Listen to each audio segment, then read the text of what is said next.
And joining us once again, Lloyd, Managing Director of Giffords in Washington, D.C.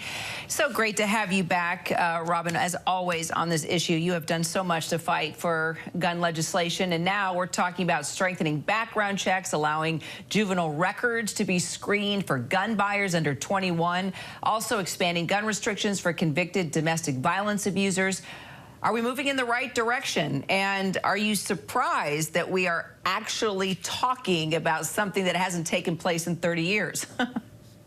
I'm very optimistic. I'm very excited. As David just noted, this is a big deal. And I think it's obviously a very long time coming. It's due to the work of so many people all across the country, including every single person that marched or called their senators over the past several weeks. It feels very exciting, but obviously we still have a long way to go to make sure that this gets over the finish line.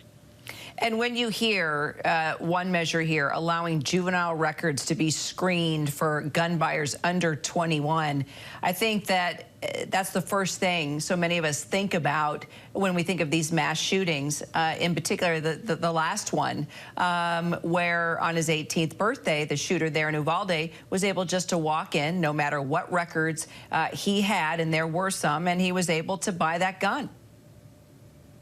Absolutely.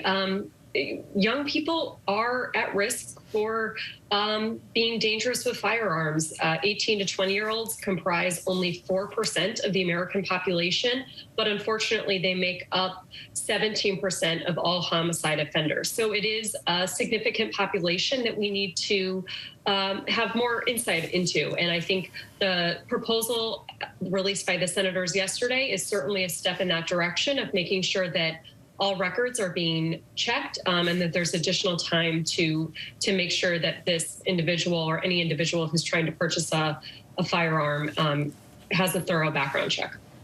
So I'm sort of reading between the lines here of what you're saying. You're saying this is all a step in the right direction. You're optimistic, but I sense you want to tell me it's still not enough. We're going to keep fighting. You know, this is not, as we talked last week, Kara, the House passed a number of very strong bipartisan proposals.